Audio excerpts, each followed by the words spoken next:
마태복음 6장 31절에서 34절.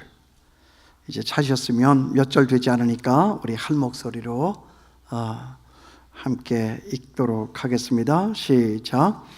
그러므로 염려하여 이르기를 무엇을 먹을까 무엇을 마실까 무엇을 입을까 하지 말라.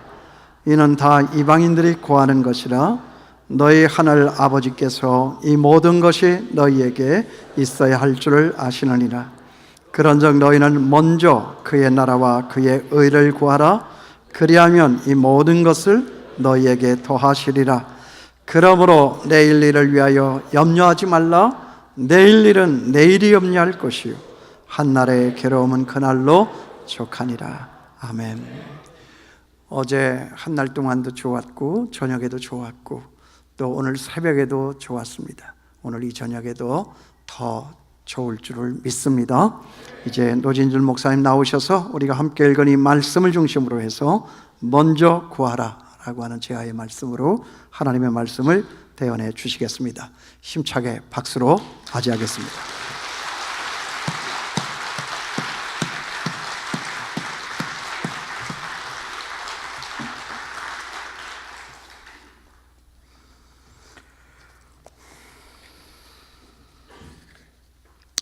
교회 아주 열심히 한 부인이 계셨습니다. 이 여인께서는 생활이 어려워서 행상을 하면서 아주 힘들게 살기는 했지만 그래도 하나님의 은혜인 줄 알고 늘 감사하면서 살았습니다. 이분은 마음에 꿈이 있었는데 그 꿈은 이제 돈을 좀 모아서 장사 미천을 모으면 시장 어귀에 가게 하나 차리고 더 이상은 행상을 하지 않고 그 가게를 운영하는 것이 그분의 꿈이었습니다. 10년 동안을 힘들게 돈을 모아서 이제 조금만 더 돈을 모으면 그러면 그 마음의 소원대로 이제 시장 어귀에 그 가게를 하나 이제 할 수 있게 되었습니다. 그런데 그분이 다니는 교회에서 집회가 있었습니다. 건축을 하면서 그 건축을 하기 위한 특별 집회가 있었어요. 굉장히 바쁘고 피곤하기는 했지만 그래도 살아가는 것이 하나님의 은혜라고 생각해서 그 피곤한 중에도 집회에 참석을 했습니다.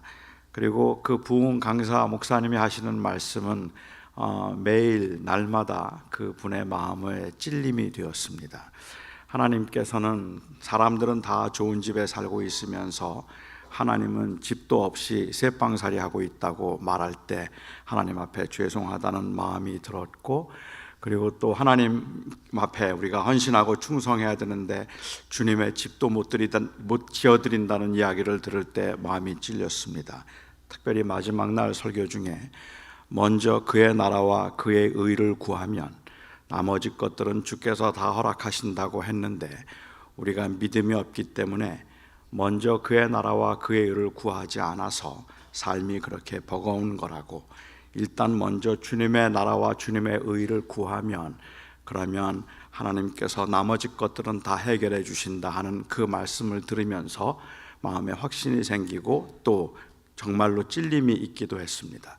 그래서 10년 동안 모아두었던 그 건축 헌금을 정말 하나님께서 다른 문제들을 다 해결해 주실 것이라는 믿음으로 그 건축 헌금을 모두 다 모아두었던 그 장사 미천을 건축 헌금으로 모두 다 드렸습니다. 대체로 이렇게 간증이 하고 나면 부흥 강사 목사님들은 그랬더니 몰랐던 유산을 발견하게 됐다든지 아니면 누가 무상으로 이 가게를 그냥 빌려줬다든지 보통 그렇게 끝나는 게 정상이기는 할 것 같아요. 저는 사실 이런 일들이 가능하다고 생각을 합니다. 정말로 누가 그렇게 해서 복을 받았다고 간증을 한다면 그렇다면 그건 다 거짓된 일이라든지 아니면 우연히 발생한 일이라고 생각하지는 않습니다. 그 교회가 어떤 특별한 사정이 있었는지 알지 못하고, 그리고 그 부인께서 과거에 어떤 경험이 있었는지 저는 잘 알지 못하고 있는 상황에서 그것은 잘못된 것이다, 잘된 것이다 판단하고 싶은 마음은 없습니다. 하지만 과연 먼저 그의 나라와 그의 의를 구하면 이 모든 것을 너희에게 주시리라는 말씀의 의도가 그것이었을까 하는 것에는 저는 동의하기가 어렵습니다.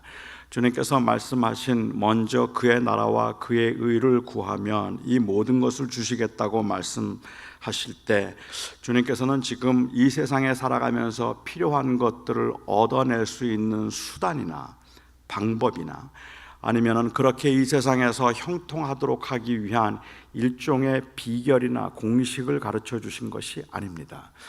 우리는 그런데도 성경을 보면서 제가 어제 주일 예배 때도 말씀을 드렸던 것처럼 우리의 연약함 때문에 우리는 자꾸 공식을 찾고자 하고 어떤 비결이 있거나 방법이 있다면 그 노하우대로 하면 되지 않을까라는 생각을 해서 성경을 읽으면서 저희는 자꾸만 그 공식을 찾으려고 하는 경향이 있어요. 그런데 사실은 성경을 읽는 것뿐만 아니라 우리의 삶 자체가 그런 공식이나 비결을 찾으려고 하고 그 노하우를 찾으려고 하는데 굉장히 많이 익숙해져 있는 것 같다는 생각이 듭니다. 3주 만에 영어를 마스터하는 방법 없어요. 그런데 3주 만에 영어를 마스터하는 법이라고 하면 눈이 솔깃하죠. 무슨 노하우가 도대체 있길래 3주 만에 영어를 마스터를 할 수 있을까? 아니면 2주 만에 다이어트를 완성해서 20kg를 빼는 법. 절대로 속지 마십시오. 그런 거 없어요. 그거는 진짜 노력을 해서 그 과정을 거쳐서 되는 것이지 어떤 비결이 있는 건 아닙니다. 지금은 그러지 않겠다 생각하는데, 제가 한국에서 학교를 다닐 때는 누가 이 최고 대학에 수석으로 합격했다고 말하면 그 사람의 사생활을 추적합니다. 그래서 어느 학원을 다녔느냐, 공부는 어떻게 했느냐, 학교 이 시험 보기 전날은 뭐를 했느냐. 그러면 대체로 앙증맞은 거짓말을 하죠. 저는 그냥 학원은 다니지 않고 학교 수업에만 충실했다고 말하고, 그리고 시험 보기 전날은 그냥 푹 자고 갔다고 그래요. 그러면 사람들은 정말 헷갈리죠. 나도 그랬는데 나도 학원에 다닌 적 없었고, 나도 시험 전날은 그냥 푹 잤는데 왜 나는 떨어졌을까? 그래서 또 더 구체적으로 질문을 하죠. 아침에는 뭘 먹고 갔느냐든지, 아니면 시험을 볼 때 엿을 정문 오른쪽에 붙였느냐 왼쪽에 붙였느냐 찾아보다 보면 문제가 생겼어요. 확실히 그게 문제인 거예요. 이 시험을 보기 전날 이 라면을 먹고 갔다는데, 그 수석 합격한 사람은 우리 엄마는 미역국을 끓여줬단 말이에요. 그것 때문에 떨어졌다고 생각을 하는 거죠. 그래서 마치 무슨 비결이라도 있는 것처럼 그 비결을 찾으려고 하는데 아주 우리는 익숙해져 있습니다. 그건 우리의 약함 때문이겠죠. 성경을 보면서도 우리는 성경에서 그 비결을 찾으려고 하기도 합니다. 이스라엘 백성들이 광야 생활을 하는 중에 가나안에 들어갈 때쯤에 12명의 정탐꾼을 보냈습니다. 그리고 12명의 정탐꾼 중에 10명의 정탐꾼이 와서 했던 보고는 이스라엘 백성들이 간담을 서늘하게 만들었고 두려워 떨게 만들었습니다. 그 여리고 성의 군인들이 얼마나 거대한지 우리는 그들에 비하면 메뚜기 같다 하는 보고를 듣고, 백성들은 너무 무서워서 울면서 그들을 광야로 인도한 모세를 죽이려고까지 했습니다. 바로 그 사건 때문에 이 살아있던 사람들 중에, 군인들 중에 가나안에 들어갈 수 있었던 사람은 갈렙과 여호수아뿐이었고, 그리고 그 백성들은 그 이후로 38년 동안을 광야에서 방황을 합니다. 그렇게 광야 생활을 마치고 난 다음에 드디어 여호수아의 인도하에 이제 가나안에 들어가게 됐는데, 그 첫 번째 전쟁이 여리고입니다. 여리고라고 하면 이스라엘 백성들에게는 두려울 수밖에 없는 그러한 곳이죠. 그리고 여리고 사람들도 라합의 그 고백에 의하면 이스라엘 백성들이 들어온다는 이야기를 듣고 모두가 두려워서 무릎이 녹을 정도로 두려웠다고 이야기를 했습니다. 서로를 두려워하고 있는 상황에서 하나님께서 이 여호수아를 통해서 이스라엘 백성들에게 주셨던 그 성을 무너뜨리기 위한 그 이 명령이 아주 심상치가 않았습니다. 주님께서는 말씀하시기를 새벽에 일어나서 완전 무장을 하고 성을 한 바퀴 돌라. 그리고 또 다음날 돌라. 6일 동안 그렇게 한 바퀴씩 돌고 7번째 되는 날 7바퀴를 돌라고 했습니다. 그 성이 보통 한 5km 정도 되었을 것이라고 짐작해요. 그러면 무장한 사람들이 전부 다 돌지는 않았겠지만 그 60만의 군인이 어떤 사람들이 얼마나 돌았는지 몰라도 그 군인들이 무장하고 그 5km를 정도로 돌려면 아마 2시간, 한 3시간 정도 걸릴까요? 그 정도의 시간이 걸릴 것 같아요. 매일 하루에 2시간, 3시간 돌았고, 그리고 마지막 날은 7바퀴를 돌았으니까 그야말로 몸에 파김치가 되도록 고되게 하루를 보낸 셈이 되는 겁니다. 이렇게 성을 돌 때, 성을 도는 게 그래도 그나마 재미있으려면요, 한 바퀴 돌고 났더니 금이 갔더라, 2바퀴 돌으니까 그러니까 흙이 떨어지더라, 이러면 해볼만 해요. 그런데 아무 일도 일어나지 않는 겁니다. 정말로 답답하기 이를 데 없는 상황이죠. 그런데 그 상황에서 그들이 성을 돌고 7바퀴를 돌고 난 다음에 함성을 지를 때 그 성이 무너졌습니다.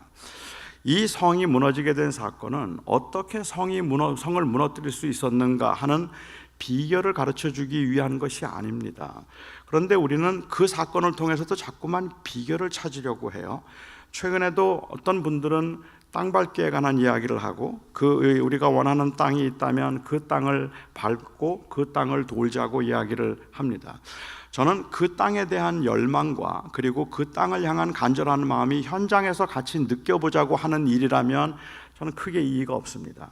하지만 만일 그것이 어떤 노하우를 의미해서 여리고성이 무너질 때 그 땅을 밟고 땅을 돌아서 무너진 것처럼 우리가 그 땅을 밟자고 이야기를 한다면 그건 맞는 공식이 아닙니다. 만약에 정말로 그게 맞는 공식이라면 여기 결혼하지 않은 우리 청년들, 우리 형제들에게 제가 강력하게 권할 수 있습니다. 마음에 드는 자매가 있으면 그냥 도세요. 첫날 한 바퀴 돌고 둘째 날 왜 저러지? 상관하지 말고 그냥 도세요. 그리고 마지막 날 7바퀴를 돌고 그리고 넌 내 거다 하면 넘어올 줄로 믿습니다. 그 노하우를 이야기하고 있는 게 아니거든요.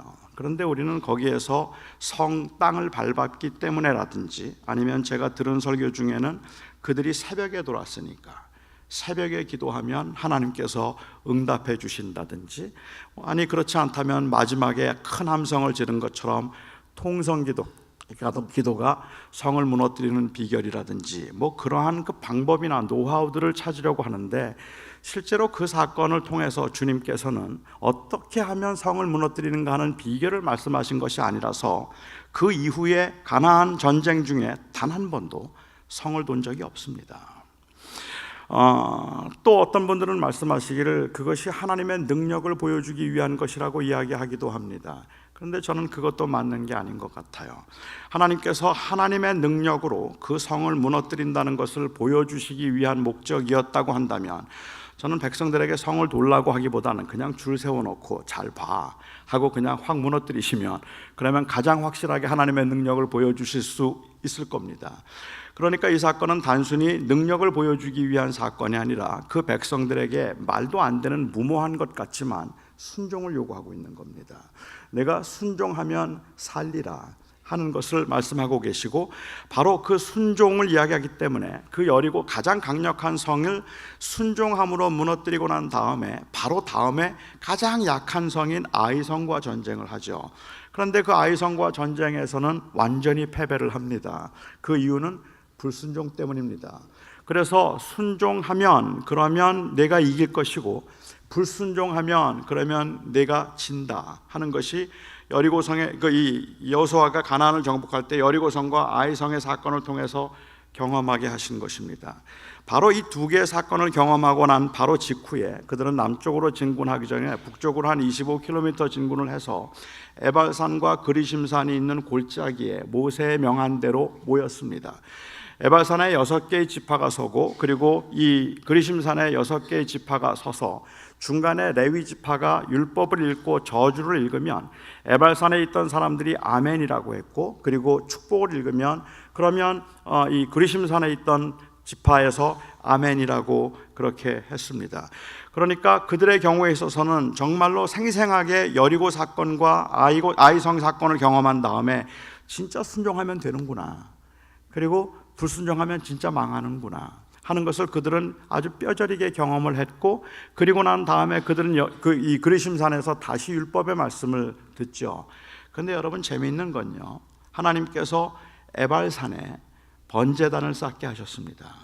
그래서 결국은 그들이 이 순종함으로 가는 것이 아니라 순종을 하다가 넘어지면 그러면 주님께서 용서해 주시고, 그래서 그 언약을 기어코 이어가도록 하심으로 하나님의 백성들이 이 가나안 땅을 정복하게 되게 될 것인데, 하나님께서는 순종을 요구하셨지만 그럼에도 불구하고 그들이 여전히 하나님의 백성으로 남아있는 것은 그들의 순종 때문이 아니라 하나님의 신실하심 때문인 것을 보여주셨습니다. 그 은혜 때문에 우리는 계속해서 살아가는 거죠. 그러니까는 그 말씀을 통하여서 하나님께서 하고자 하셨던 것은 하나님의 신실하심과 그리고 그 신실하심 때문에 나가오는 그 순종을 말씀하셨다면, 우리는 성경을 보면서 노하우를 찾으려고 한다는 것이죠. 그래서 그 비결이 뭘까? 마치 먼저 그의 나라와 그의 의를 구하면 그러면 모든 것을 주시겠다는 약속이 하나님 앞에 모든 것을 얻기 위한 일종의 수단이나 방법으로 그의 나라를 구하라고 말하는 것처럼 여겨지는 것은 대단히 애석한 일일 겁니다. 아마 그것보다 더 심각한 문제가 있다면 그것은 바로 이 성과 속의 구분이라고 저는 생각합니다. 사람들은 행위나 아니면 장소 혹은 사람에 의해서 거룩한 것과 속된 것을 구분하려고 하는 경향이 있습니다. 먼저 그의 나라를 구하라고 하면 사람들의 머릿속에 제일 먼저 떠오르는 것이 종교예요. 그리고 교회입니다.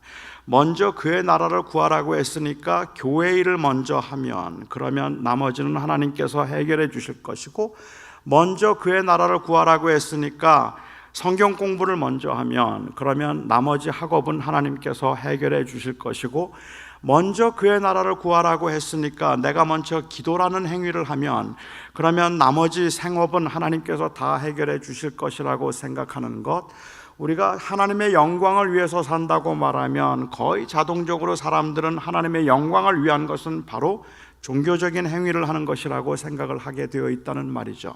그러니까 제가 이 간증을 보면서 애석하게 생각하는 건, 왜 먼저 그의 나라를 구하라는 말씀이 왜 먼저 교회 건축이라는 의미로 이해를 했을까 하는 겁니다. 하지만 그럼에도 불구하고 많은 사람들은 사실은 이 성과 속을 구분해서 종교적인 것들, 이런 것들은 거룩한 것이라고 생각을 하고, 그리고 그 외의 것들은 속된 것들이라고 생각을 하는 경향이 있는 것 같습니다. 제가 미국에 간 지 얼마 안 됐을 때, 그때 우리 한국 분들이 이 세탁소를 많이 운영하셨어요. 그런데 이 세탁소를 운영하시는 분들 중에 이제 뭐 장로님들도 계시고 그랬는데, 기도를 하시면 늘 그렇게 기도를 하셨어요. 지난 6일 동안 이 썩어져갈 세상에서 썩어져갈 육신을 위하여 죄만 짓다가 오늘 거룩한 주의 날, 거룩한 곳에 하나님을 예배하러 왔습니다. 지난 일주일 동안 이 썩어져갈 육신을 위해서 썩어져갈 죄만 짓고 살았던 저의 모든 죄를 용서해 주십시오라고 그렇게 기도하시고, 그 다음날 또 썩어져갈 육신을 위해서 또 썩어져갈 일을 하러 또 나가시더라고요. 그런데 우리가 그 세탁소에서 하는 일을 정말 썩어져갈 육신을 위해서 죄를 짓는 일이라고 생각하고는 우리는 하나님 앞에 전인적인 그리스도인의 삶을 살 수가 없어요. 그 일이 하나님의 일이어야 합니다. 하나님께서 맡기신 일이라 그 일이 귀하다고 말을 해야지, 그 일은 속된 것이고 교회 일만 거룩하다고 말하면 안 되는 거죠. 기도가 거룩한 행위입니까? 아니, 목사가 거룩한 성직입니까? 목사가 성직자인가요? 저는 성직자라고 믿어요. 목사는 성직자입니다. 그런데 제 질문은 목사가 성직자인가 아닌가 하는 것이 아니라, 그러면 다른 직업은 뭡니까? 저는 목사가 성직자인 만큼 다른 모든 직업들이 성직이라고 생각해요. 성직이란 무엇을 하는가에 의해서 결정되는 것이 아니라 누구를 위해서 하는가에 의해서 결정된다는 말입니다. 거룩한 일은 내가 무엇을 하는가에 의해서 결정되는 것이 아니라 내가 누구를 위해서 하는가로 결정된다는 말이죠. 제가 지금 설교를 하고 있습니다. 이 설교가 거룩한 일입니까? 제가 지금 설교를 하면서 제 마음속에 가지고 있는 생각은 온통 어떻게 하면 여러분들에게 좋은 설교를 잘한다는 말을 들어서 내가 인정받고 이 세상에서 인정받아서 조금 더 이 세상에 누리면서 살 수 있을까 하는 것에 저의 궁극적인 관심이 있고, 어떻게 하면 여러분들의 마음을 기분 좋게 만들어줘서 여러분들에게 칭찬을 받을 수 있을까 하는 것에 저의 궁극적인 관심이 있다면 이게 어떻게 거룩한 일이냐는 말입니다. 이거는 속된 일이에요. 제가 이 설교를 하고 설교를 준비하면서 정말로 하나님의 원하심이 드러나기를 바라고, 그리고 또한 그 하나님께서 기뻐하시고 하나님이 원하시는 대로 사랑하는 성도들이 그 말씀을 진지하게 받아들일 수 있도록 그렇게 하나님의 말씀을 잘 전달하겠다는 그러한 마음에서 한다면 몰라도, 이게 단순히 어떻게 하면 내가 잘 될 수 있을까 하는 나를 위해서 하는 일이라면 이는 거룩한 일이 아니란 말입니다. 이게 세속이죠. 그러니까 무엇을 하는가에 의해서 거룩함이 결정되는 게 아니라는 말입니다. 주일이 주님의 날입니까? 맞죠? 그래서 주일이라고 부르시잖아요. 주님의 날이라서. 그러니까 저는 주일이 주님의 날이라는데 아무 이의가 없어요. 그러면 월요일은 누구 날인가요? 월요일은 내 날입니까? 월요일도 주님의 날입니다. 그런데 우리가 하루를 구별하는 것은 그날만 거룩한 날이라서가 아니라 그 날을 거룩하게 구별함으로 다른 날들을 거룩하게 하기 위해서입니다. 그러니까는 우리는 그 날을 구별함으로 모든 게 주님의 날입니다라는 그 고백이 살아야 되는 겁니다. 11조가 주님의 것입니까? 주님의 것이죠, 당연히. 그런데 문제는 그러면 10의 9는 누구 거예요? 10의 9는 제 건가요? 주님 거는 주님께 드렸으니까 됐고 10의 9를 가지고 내가 뭘 하든지 어떻게 살든지 주님 상관하지 마십시오. 저는 주님 거는 주님께 드렸습니다. 10의 9에 대해서는 주님 생각도 하지 마세요. 정 필요하시다면 제가 조금 더 드릴 수는 있지만, 그렇지만 10의 9는 내 겁니다. 그 생각은 우리가 온전한 그리스도인이 되게 할 수 없는 생각입니다. 내가 헌금을 했든지 아니면 내가 내 가정에서 그 돈을 얻은 수입을 어떻게 사용하든지 모든 게 주님께로부터 왔기 때문에 주님 앞에 살아간다는 그 믿음의 고백을 우리는 구별을 통해서 하고 있는 겁니다. 그러나 구별된 것 자체만이 주님의 것이 아니라 그 구별됨을 통하여서 모든 게 주님의 것이라는 고백을 하고 있는 것이죠. 따라서 저희는 모든 삶의 현장에서 제가 경험하는 모든 것들이 다 주님의 일입니다. 그런 의미에서 성과 속을 구분하는 것은 굉장히 위험한 일이라고 저는 생각을 하고, 거룩함을 단순히 무엇을 하는가에 의해서, 장소에 의해서 아니면 어떤 행위에 의해서 결정할 것이 아니고, 주님께서는 그런 행위들을 위선이라고 부르셨으니까 그것보다는 내가 정말로 진심으로 누구를 위해서 하고 있는가 하는 것에 의해서 거룩함이 결정되어야 할 겁니다. 너희는 먼저 그의 나라와 그의 의를 구하라는 이 말씀은 염려라는 행위와 아주 밀접한 관계를 가지고 있습니다. 주님께서는 무엇을 먹을까, 무엇을 마실까, 무엇을 입을까 염려하지 말라고 말씀하셨습니다. 제가 목회를 하면서 자주 사용하는 말이기는 한데 정말로 힘이 없어 보이는, 별로 도움이 될 것 같지 않은 말들이 몇 개가 있는데요, 그 중에 하나가 너무 걱정하지 마세요 하는 말입니다. 정말로 힘들어하고 실직한 상황에서 자식이 지금 병원에 입원해서 아주 중요한 시험을 이 수술을 받아야 되는 상황에서 제가 염려하지 마세요, 하나님이 지켜줄 겁니다 라고 그렇게 이야기를 해도 정말로 내가 그렇게 말한다고 해서 염려하지 않을까? 저는 그 말을 하면서 교인들이 염려하지 않을 것을 기대해 본 적이 없어요. 그렇게 말하더라도 교인들은 염려할 것 같아요. 저는 오히려 교회 처음 나온 분들이 조금 더 정직하겠다는 생각을 좀 하기도 합니다. 교회 나온 지 얼마 안 되시는 분인데 어려움이 좀 있었습니다. 제가 그분을 찾아가서 제가 기도하겠습니다, 너무 걱정하지 마세요, 그렇게 말씀을 드렸더니 그분이 저한테 그러더라고요. 빈말이라도 고맙습니다 그러더라고요. 그러니까 그냥 그분이 생각할 때는 그냥 빈말이라도 고마운 거예요. 그렇게 말해주니까 고맙기는 하지만 정말 그래서 걱정하지 않게 되는 건 아닌 것 같습니다.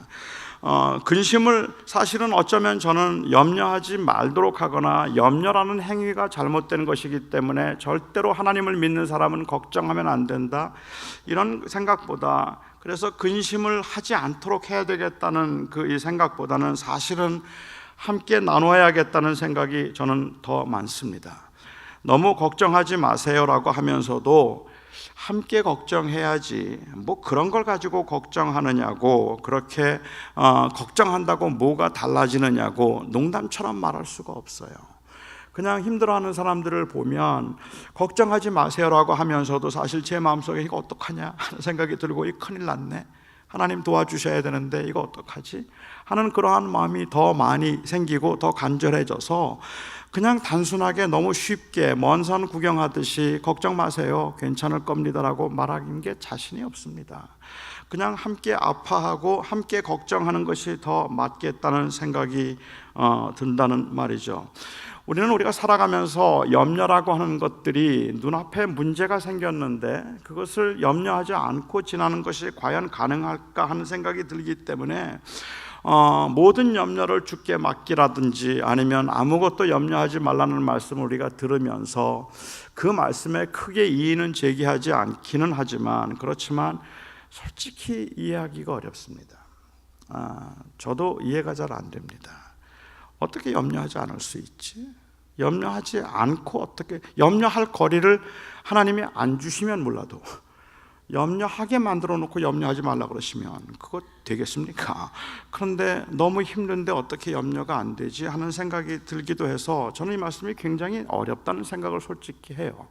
그래서 이 말씀을 정말 율법적인 요구로 믿는 사람은 걱정하는 거 아니야, 그런 의미라고 한다면 정말 그럴까 하는 생각을 좀 하게 되는데, 이 말씀이 의도하지 않는 바가 무엇일까를 먼저 좀 생각해 보고 싶습니다. 우선 아무것도 염려하지 말라는 말씀은 그냥 아무 생각도 없이 살라는 말씀은 아닙니다. 생각은 염려를 낳습니다. 진지하게 사고하지 않는 삶, 고민이 없는 삶에는 발전이 없죠. 염려하지 말라는 말씀은 그냥 그야말로 초월한 듯이 아침에 일어나면 손에 잡히는 대로 아무거나 입고, 그리고 이 없으면 안 입는 그러한 이 단조로운 삶을 권장하는 것도 아니고, 그냥 식당에 가서 주문할 때 아무거나 주세요라고 말하는 그러한 식당 주문법을 말하고 있는 것도 아닙니다. 단조로운 삶이 때로는 중요하기는 하지만 그게 결정적인 신앙의 모습은 아닐 수 있다는 말입니다. 요즘은 그렇게 하지 않는데요, 제 아내가 몇 년 전까지만 해도 주일날 아침이면 하는 말이 있었습니다. 주일날 아침만 되면 입고 갈 옷이 없대요. 제가 보기에는 옷이 많은데, 그런데 오늘은 입고 갈 옷이 없다고 그러면서 저한테 어깃장을 놓고 오늘은 벗고 간다 그래요. 그런데 그냥 입고 갈 옷이 없다 그러는 제 아내에게 제가 여기 이렇게 옷 많은데 뭘 그런 걸 걱정하냐, 주님이 말씀하시길 뭘 입을까 염려하지 말라고 하셨는데 그냥 편안하게 그냥 아무거나 입고 가도 괜찮아. 제가 그렇게 말을 못합니다. 제가 그렇게 말을 했다가는 그 다음 날부터는 끼니마다 물 말아서 멸치, 고추장 찍어서 먹어야 될 것이고, 제가 도대체 이 메뉴가 뭐냐고 조금 고기도 좀 주면 좋겠다 그러면 제 아내가 말하겠죠. 주님이 말씀하시길 무엇을 먹을까 염려하지 말라고 하셨는데 뭐 그런 거 가지고 염려하냐고, 그냥 주는 대로 먹으라고 그럴 것 같아요.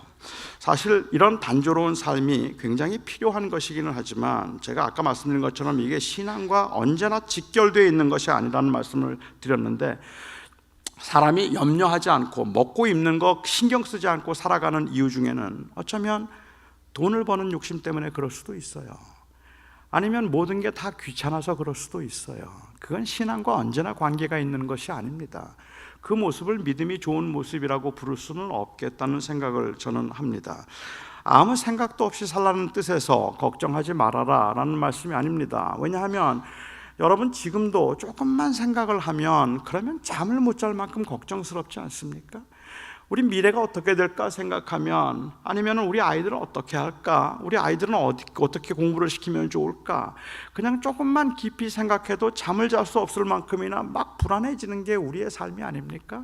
그런데 주님께서 아무것도 염려하지 말라는 말씀의 의미가 그런 거 생각하지 말고 그냥 다 주님께 맡겨버려라, 그리고 그냥 주님께서 알아서 하게 하라고 말씀하신다면 과연 주님이 그런 삶을 권장하시는 걸까?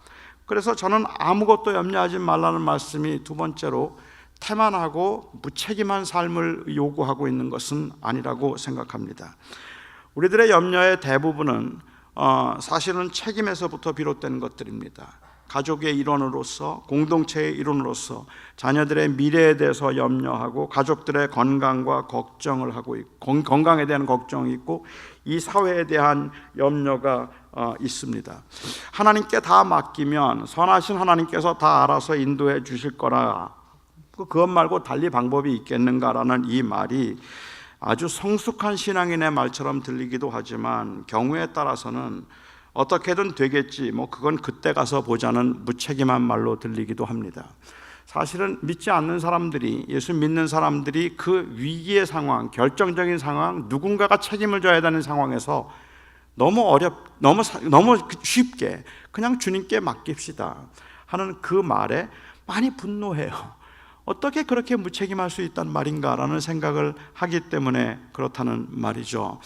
저는 주님께 맡긴다는 것에 대해서도 우리가 좀 꽤 긴 시간 같이 이야기를 나눌 수 있겠지만 그게 무엇을 의미하는지, 그러나 주님께 맡긴다는 의미가, 그러니까 우리는 아무것도 할 것이 없이 그냥 무책임하게 가만히 있으면 된다는 의미는 결코 아니어야 한다고 저는 생각합니다. 교인 중에 아픈 교인이 있습니다. 병원에 입원을 하셨어요. 장로님이 전화를 하셨습니다. 목사님, 아무개 집사님이 지금 병원에 입원하셨는데 많이 안 좋은 것 같습니다. 목사님이 한번 가보셔야 되겠습니다. 제가 그 장로님께 말씀을 드리죠. 장로님, 그런 걸 가지고 걱정하십니까? 하나님께서 다 알아서 고쳐주실 거고, 아니면 하늘나라로 데려가시면 또 그것도 좋은 건데, 그런데 뭘 그런 걸 가지고 걱정하십니까? 걱정하지 마세요. 주님이 다 알아서 하실 겁니다. 장로님이 저에게 말씀하시죠. 목사님이 걱정도 없으시고 참 좋으시겠습니다. 그냥 집에서 푹 쉬세요. 장로님 그런 거 걱정합니까? 쉴 때 되면 쉬는 거고, 아니면 또 아닌 거고, 그냥 하나님이 다 알아서 하실 겁니다. 그리고 저는 교회에서 쫓겨납니다. 하지만 저는 믿음이 좋기 때문에 별로 걱정하지 않아요. 주님이 다 해결해 주시겠죠. 믿음이 없는 제 아내가 조바심을 냅니다. 큰일 났다고, 쌀독에 쌀이 떨어졌다, 이 은행에 이 돈이 떨어졌는데 이거 어떻게 하면 좋겠는가 걱정을 합니다. 그런 제 아내가 너무 한심해요. 주님이 알아서 다 해결하실 텐데 그런 걸 가지고 걱정을 하느냐고. 걱정하지 마, 주님께서 다 먹여주실 거야. 하지만 제 아내는 조바심을 내면서 어디에 직장을 구해서 일을 하는 거죠. 그런 제 아내를 보면서 너무 믿음이 없다고 말하고 있는 제가, 믿음이 좋아 보이십니까? 게을러 보이십니까?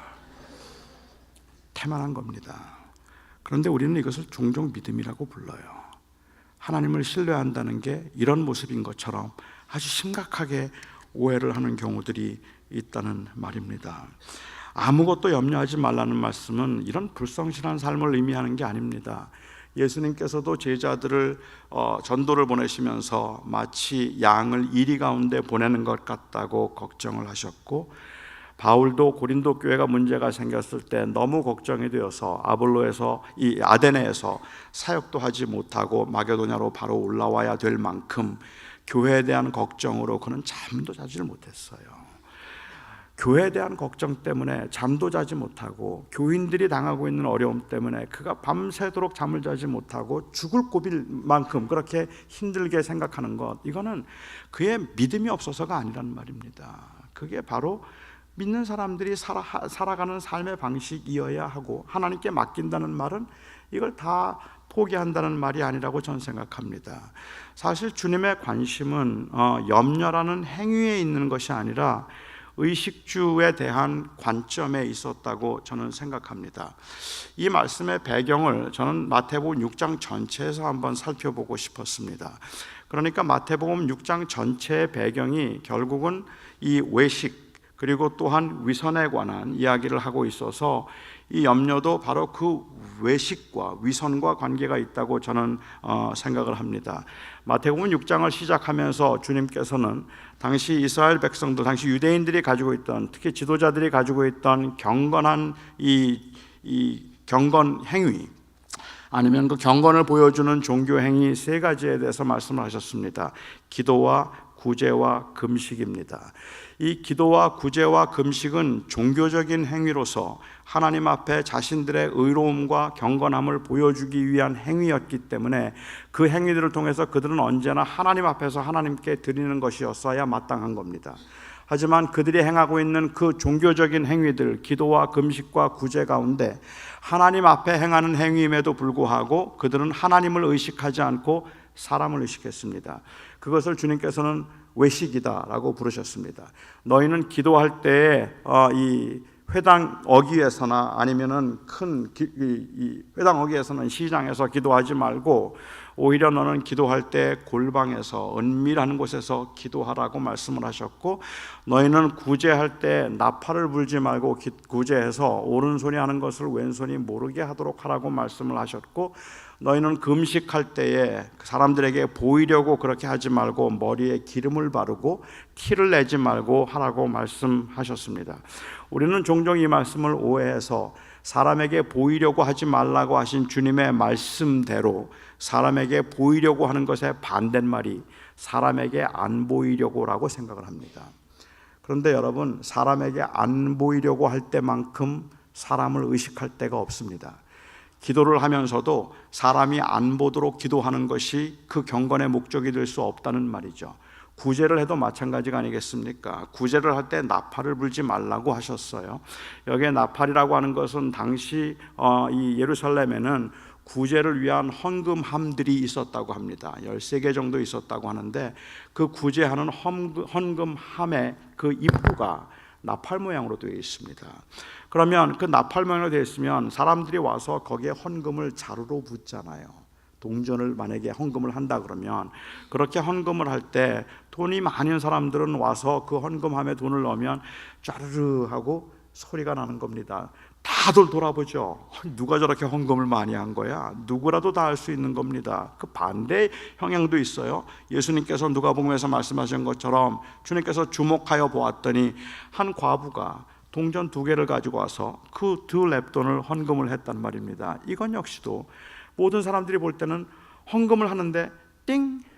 누구야 도대체 헌금 저렇게 하는 인간이 하고 쳐다볼 수밖에 없는 그런 상황인 거예요. 그러니까 그 구조 자체가 사람에게 보이려고 하는 구조였다는 말입니다.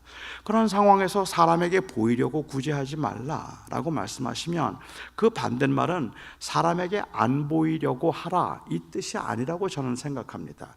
그런데 이 뜻이라고 생각을 하게 되어서 제가 어떤 분이 구제를 열심히 하셨어요. 아무도 몰랐어요. 아무도 모르게 했어요. 그런데 우연히 어떤 분이 그분이 구제하는 걸 알게 되었어요. 알고 난 다음에 사람들에게 자꾸 칭찬을 했어요. 아, 이렇게 어떤 분이 정말로 아주 은밀하게 구제를 많이 하더라고. 그러면 너무 마음이 상해요. 난 아무도 알지 말아야 되는데 이걸 누가 알게 되었다는 것이 마치 내 거룩함에 내 의에 치명적인 뭐라도 되는 것처럼 아무도 알기 모르게 했는데 그건 왜 도대체 말을 하고 다녀가지고 사람들이 다 알게 만드냐고 막 그냥 화를 내갖고 온 세상이 다 알게 되어버리는 그런 일도 발생한다는 말입니다.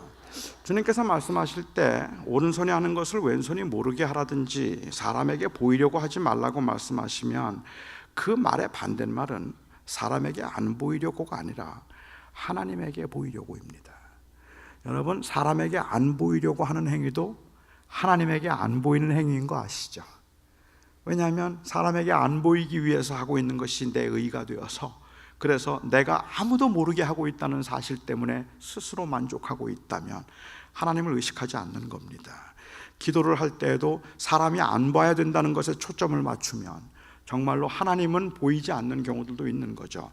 주님께서는 사람이 보든지 안 보든지가 중요한 게 아니라 우리가 구제를 하거나 금식을 하거나 아니면 기도를 하면 하나님 앞에 하는 거 아닌가. 그런데 왜 하나님을 의식하지 않고 자꾸 사람만 의식하느냐, 그 말씀을 주님께서 하시고 계신 것이죠.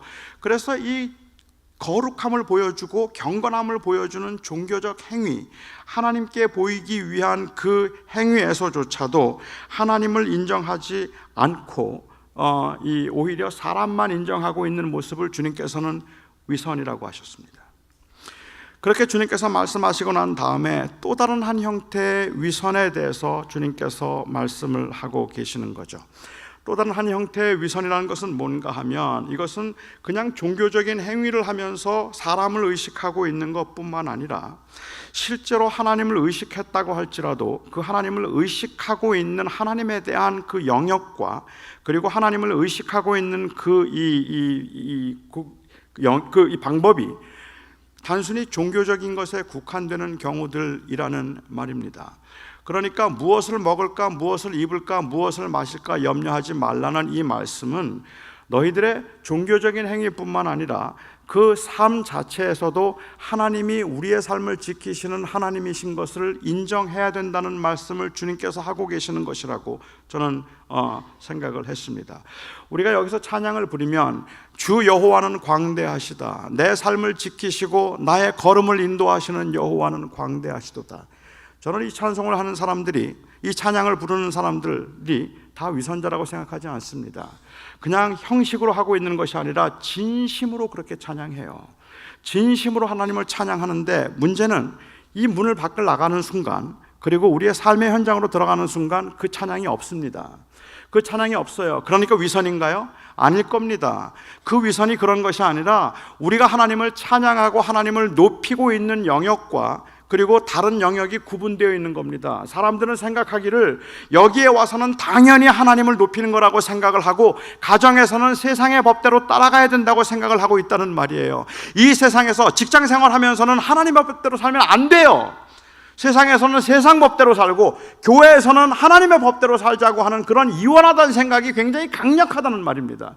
그렇기 때문에 여기서는 찬양을 하면서는 하나님의 이름을 높이지만 먹고 사는 문제에 있어서는 하나님 아니에요. 세상이에요. 먹고 사는 문제에 있어서는 돈이에요. 주님께서 말씀하셨던 것처럼 너희가 두 주인을 겸하여 섬길 수 없다고 주님이 말씀하시는데, 두 주인을 겸하여 섬길 수 없다고 말씀하셨던 이 현상이 바로 우리들의 삶 가운데서 나타나고 있는 현상이라는 말입니다. 이스라엘 백성들, 제가 이해하기에는 유대인들이나 이스라엘 백성들이 광야 생활 이후에 가나안에 정착하고 난 다음에도 제 이해는 단 한 번도 여호와를 떠난 적이 없습니다. 그들은 여호와가 그들의 하나님이 아니었던 적이 없습니다. 여호와는 언제나 그들의 하나님이라서 그들이 고난을 당할 때 한 번도 어떤 신에게 구하지 아니하고 오직 여호와께만 구했습니다. 그러니까 여호와가 그들의 하나님이십니다. 언제나 그들은 그렇게 말했어요. 그런데 먹고 사는 문제는 바알이 신이에요. 먹고 사는 문제에 있어서는 여호와가 그들의 신이 아니라 적어도 인간에게 쾌락을 제공해주고 인간에게 필요한 것들을 제공해주는 태양신으로서 사람들을 넉넉하고 풍요롭게 살게 해주는 것은 여호와 하나님보다는 애굽의 신들이, 그리고 가나안의 신들이 더 훌륭해 보였습니다. 그래서 그들의 문제는 여호와 대신에 바알을 섬긴 것이 아니라 여호와와 바알을 항상 함께 섬겼습니다. 그리고 그들이 회개하고 돌아올 때는 여호와께 돌아왔고, 그리고 문제가 좀 괜찮아지면 다시 바알을 섬겼습니다. 그들은 언제나 두 주인을 겸하여 섬겼던 사람들이죠. 그래서 예수님께서는 오늘 이 말씀을 하시기 전에, 이 말씀을 하시면서 그 다음에 주님께서 말씀하시고 그 다음에 이어서 말씀하시기를 너희는 재물과 하나님을 겸하여 섬길 수 없다 말씀하셨습니다. 이것은 우리 모두가 가지고 있는 심리적인 현상입니다. 재물과 하나님을 겸하여 섬기고 싶은 것이 우리들의 마음이라는 말입니다. 주님께서 누가복음 16장에서 부자와 나사로의 비유를 말씀하셨습니다. 부자와 나사로의 비유를 말씀하시면서 주님께서 말씀하고자 하셨던 핵심은 정말로 모든 것을 다 소유하고 이 땅의 모든 것을 다 가진 사람인데, 모든 사람들이 부러워할 만한 인생을 살고 지옥에 간 사람과 아무것도 누리지 못하고 천국에 간 사람, 우리가 정말로 영생을 믿는다면 두 사람 중에 누가 더 행복할까? 주님은 그 질문을 하십니다. 이 말씀을 하시기 전에도 주님께서는 하나님과 재물을 겸하여 섬길 수 없다는 말씀을 하셨거든요. 16장에서 누가복음. 그리고 난 다음에 주님께서 부자와 나사로의 비유를 말씀하시면서 아무것도 없는, 모든 것을 소유했으나 지옥에 간 사람, 그리고 아무것도 갖지 못해서 천국에 간 사람, 여러분 누가 되고 싶으십니까? 어느 주일학교 선생님이 아이들에게 이 질문을 했습니다. 그리고 한 아이가 손을 들고 대답했습니다. 살아선 부자, 죽어선 나사로요 라고 대답을 했습니다. 우리 모두의 대답입니다. 우리 모두가 다 원하는 게 그거예요. 죽어서 천국 가고 싶고, 천국에 가는 그 이 영생은 소유하고 있지만 세상에 사는 동안에는 세상대로 살아야죠. 그래서 먹고 사는 의식주의 문제는 내게 속했다고 생각하거나 세상의 신에게 속했다고 생각을 하고, 하나님을 믿고 구원받는 문제는 여호와께 속했다고 생각하는 이 두 주인을 섬기는 이원화된 생각이 팽배했다면, 오늘 주님께서 무엇을 먹을까 염려하지 말라고 말씀하시는 것은 하나님이 우리의 인생을 주관하시는 하나님이라고 이야기하면서 왜 삶에서는 그 하나님이 아니냐. 그러니까 우리는 찬양을 할 때 진심으로 찬양을 해요. 이곳에 와서 예배하는 중에 거룩하지 않은 사람은 아무도 없을지도 모릅니다. 모두가 다 거룩해요. 하지만 세상에 나가서는 우리가 압니다. 거룩하게 살면 망해요. 그렇기 때문에 세상 법대로 살려고 하는 그러한 이 경향이 굉장히 강하다, 이렇게 말할 수 있을 것 같아요. 한 청년이 저에게 아주 심각하게 고민을 이야기했습니다. 자기가 직장에서 일을 하는데 그 직장 사장님이 이 교회 중직자래요. 중직자라서 교회를 같이 다니고 있는데, 자기는 이 사장님, 그러니까는 자기 사장님의 위선이 저는 못 견디겠다 그래요. 그러면서 그분 말씀하시기를, 교회에서는 이분이 얼마나 겸손한지, 교회에서는 얼마나 상냥한지, 그런데 직장에서는 너무 인색하고, 그리고 너무 무례하고 그렇다는 거예요. 그러면서 자기는 그분의 이 위선이 못 견디겠다, 그렇게 얘기를 해요. 그래서 제가 그 청년에게 그냥 그렇게 얘기를 했습니다. 그건 아닐 것 같다. 아마 내 생각에 어쩌면 중직자 그분께서는, 너희 사장님은 아마 교회에서는 진심으로 겸손한 거야. 사실은 위선이 아니야. 정말 겸손하지. 그리고 정말 온유하지. 그리고 직장에서는 진심으로 교만한 거야. 그리고 진심으로 무례한 거야. 교회 와서 신용을 하고 있는 게 아니라 교회에서는 그래야 된다는 걸 알고 있고, 세상에서는 또 그래야 된다는 걸 알고 있기 때문에, 그래서 직장에서는 사실은 진심으로 무례하고, 그리고 교회에서는 진심으로 겸손한 거야. 어쩌면 그 책임은 교회에 있습니다. 목사들에게 있습니다. 바로 이 이원화된 삶을 합리화시켰기 때문에 그렇습니다. 오늘 주님께서 말씀하고 계시는 것은 무엇을 먹을까, 무엇을 입을까 염려하지 말라고 하시는 말씀은 단순히 염려라는 행위를 하지 말라는 말씀이 아니라, 우리가 여기서 찬양했던 그 하나님이 너의 삶 가운데서도 너를 지켜주지 아니하시겠느냐, 그 말씀을 하시는 겁니다. 그 하나님이 너와 함께하며 너를 지켜주실 것이니 먹고 사는 모든 문제에서도 하나님을 인정하자. 그리고 먹고 사는 모든 문제에서도 우리가 하나님을 바라보자 하는 그 이야기를 지금 하고 계시다고 저는 생각을 합니다. 저는 주님께서 하시는 이 말씀이 그런 의미에서 무엇을 먹을까 염려하지 말라는 말씀, 우리의 삶에서 그 염려라는 문제는 언제나, 염려할 만한 문제는 언제나 우리 안에 남아있기 때문에, 염려라는 행위를 하면 불신앙이고, 염려라는 행위를 하지 않으면 그러면 그게 참된 신앙이라고 주님께서 말씀하고 계시는 것이 아니라고 저는 생각합니다. 오히려 그 염려할 수밖에 없는 상황에서 주님 놓치지 말자고 말하는 겁니다. 주님을 놓치지 말고 주를 바라보자. 우리의 삶을 주관하시는 주님을 보자는 이야기를 하고 있는 것이죠. 하나님을 의지하는 사람과 그렇지 않은 사람의 차이는 염려거리가 있는가, 염려거리가 없는가의 차이도 아니고, 염려를 하는가, 염려를 하지 않는가의 차이도 아닙니다. 제가 이야기하는 그 삶을 하나님 앞에서 사는가, 아니면 하나님 없이 사는가의 차이라고 생각합니다. 그러니까 우리는 우리의 삶 속에 그 염려거리들을 가지고 사실은 하나님 앞에서 고민하고 하나님 앞에서 울고 그리고 하나님을 인정하는 그리고 하나님을 의식하는 그러한 삶의 훈련이 어쩌면 우리에겐 더 필요할지도 모르겠다고 생각합니다. 철로 역정이라고 하는 책에 보면 거기에 한 순례자에 관한 이야기가 나옵니다. 그 순례자가 길을 가는 중에 굉장히 많이 지쳐 있었어요. 너무 많이 피곤한데 그런데 그 앞에 아주 참 쉴 만한 좋은 정원과 그리고 아주 좋은 그 쉴 수 있는 그러한 그 집이 한 채 있었습니다. 저 집에 들어가서 쉬면 좋겠다 하고 생각을 하고 있었는데 그 문지기가 마침 들어오라 그래요. 와서 좀 쉬었다 가라고, 힘드니까 들어오라고 해서 들어가려고 보니까 그 문 앞에 사자가 묶여 있습니다. 사자가 거기에 있었어요. 사자를 보고 가지 못합니다. 가지 못하고 망설이고 있으니까 그 안에 있는 그 정원사가 말하기를 자세히 보라는 거예요. 그 자세히 봤더니 사자가 묶여 있어요. 이 사자가 묶여 있으니까 절대로 당신을 해하지 못할 테니까 아무 걱정하지 말고 들어오라고 그래요. 그런데 사자가 묶여 있다는 걸 머리로 아는데요, 못 가요. 갈 수가 없어요. 그냥 발이 떼어지지가 않습니다. 안에서 얘기합니다. 아무것도 걱정하지 말라고, 절대로 해치지 않을 거니까 염려하지 말고 오라고 말합니다.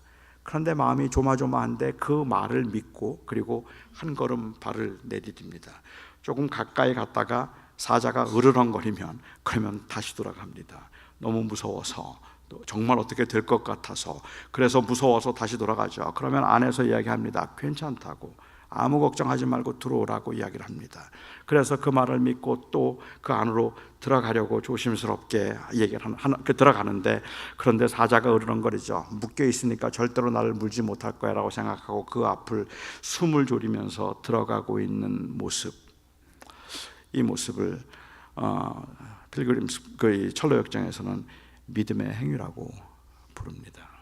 그러니까 믿음이 좋은 사람은 그 사자가 묶여 있다는 걸 알기 때문에 그 사자 앞에서 용기 있게 너나 물 수 없을 거야 라고 당당하게 걸어가는 사람이 아니라, 사자가 물 것 같아서 두렵고 무섭고 정말 발이 떼지지 않는데도 불구하고 약속의 말씀을 믿고 오라는 말을 듣고 괜찮을 거라는 말을 듣고 한 걸음씩 나가고 있는 모습이 믿음의 모습인 겁니다.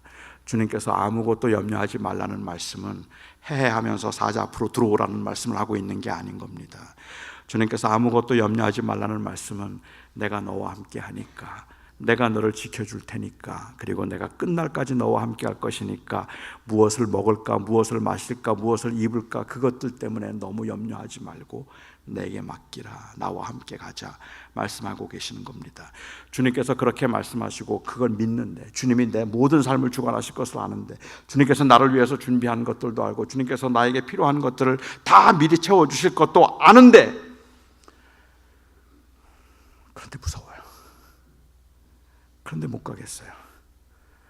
그 사자가 묶여 있다는 것도 알고 사자가 절대로 나를 해하지 못할 것이라는 걸 내가 아는데, 그런데 그 앞을 지나가려면 가슴이 뛰어서 못 가겠어요.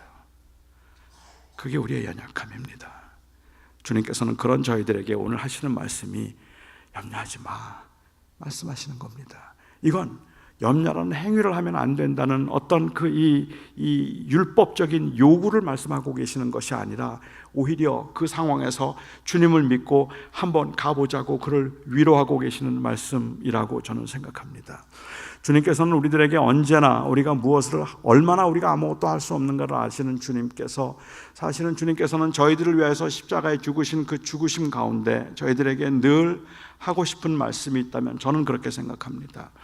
아무것도 염려하지 말라는 말씀에서도 염려하는 것은 믿음이 없는 행위라는 말씀을 하는 것이 아니라, 내가 얼마나 힘들고 얼마나 무서운지 아는데 절대로 나를 놓치지 말아라, 그리고 나를 바라보아라, 그 말씀을 주님께서 하고 계시다면 이건 엄청난 위로의 말씀이라고 저는 생각해서, 무엇을 먹을까 염려하지 말라는 말씀이 그 먹을 것 때문에 걱정하지 않을 수 없는 상황에 처해 있는 저희들로서는, 저는 이 말씀을 율법적 명령이 아닌 오히려 위로의 말씀이라고 저는 생각합니다.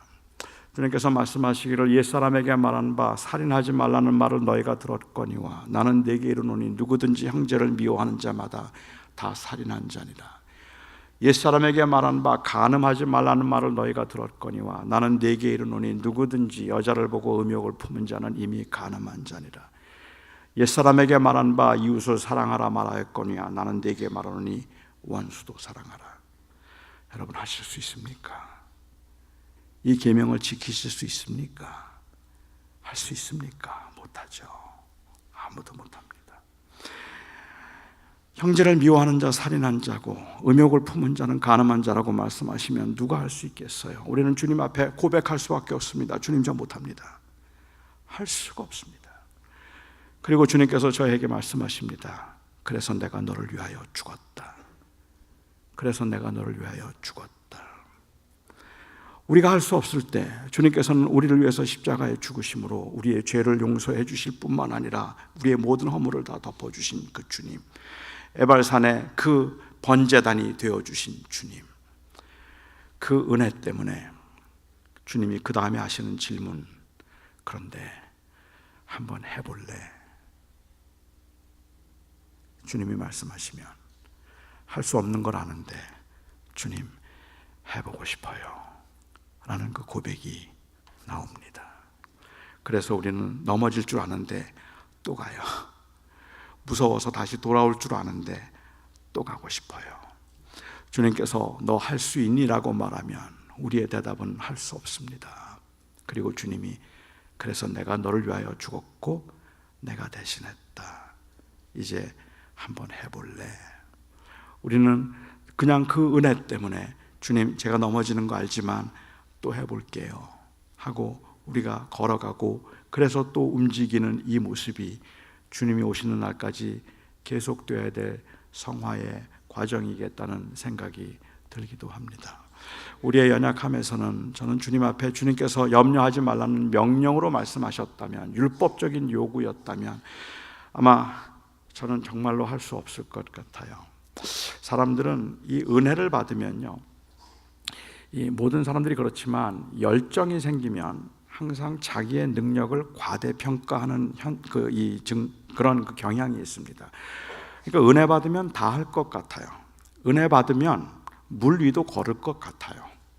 은혜를 받으면 뭐든지 다 할 것 같은 생각이 들어서 제가 이제 북미 유학생 수련회를 인도하거나 그러면 청년들이 와서 그 은혜를 받고 난 다음에 너무 좋아들 해요. 그리고는 정말 주를 위해서 살 수 있을 것 같은 그런 생각을 하죠. 그런데 그 은혜 얼마 못 가요.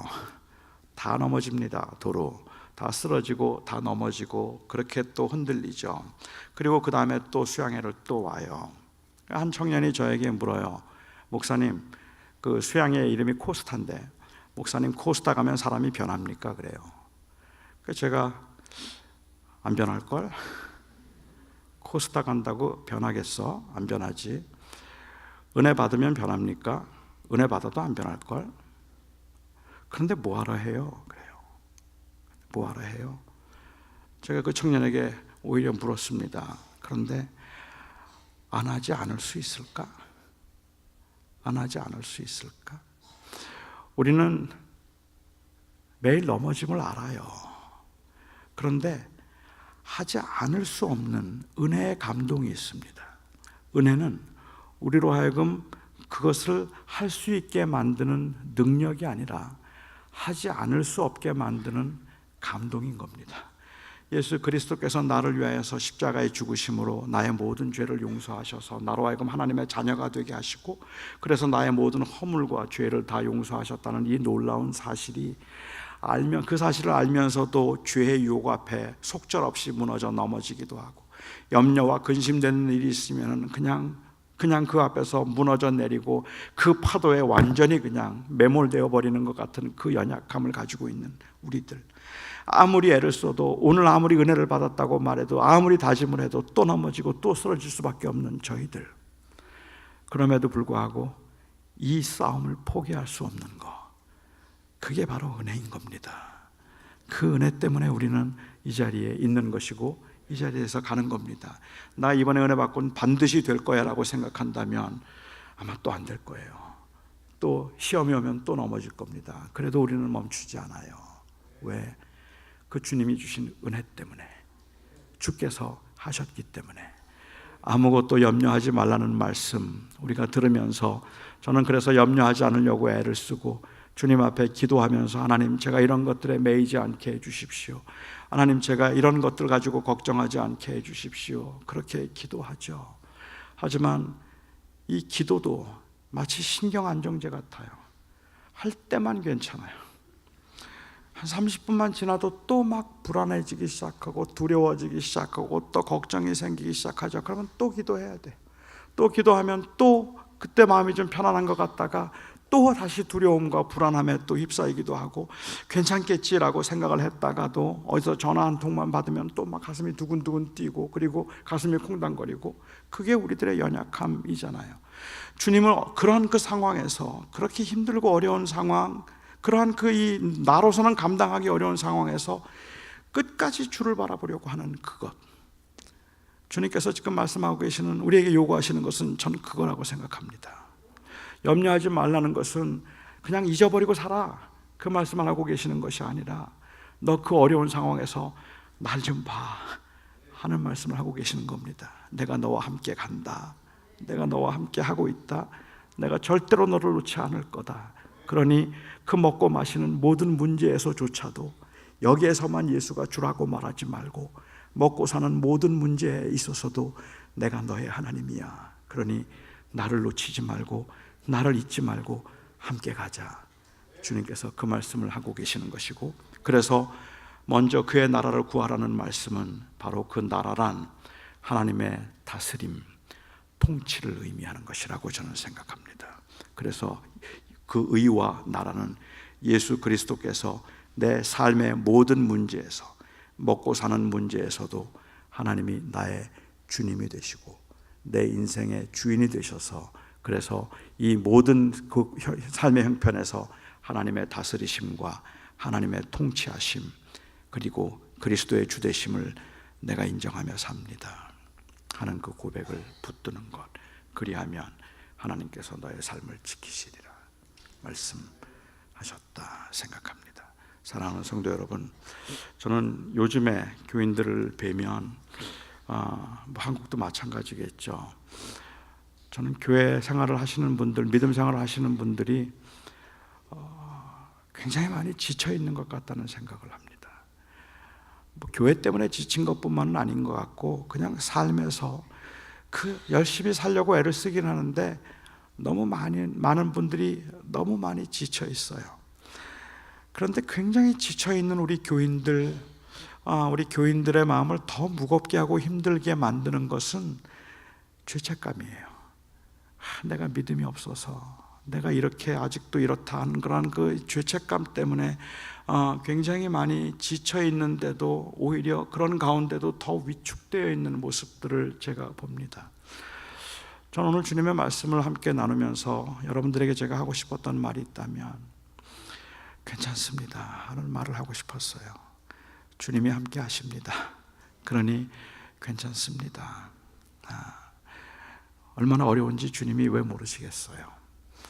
주님께서 말씀하시는 건 그 어렵고 힘들고 피곤하고 지친 상황에서 너 나 놓치면 안 된다.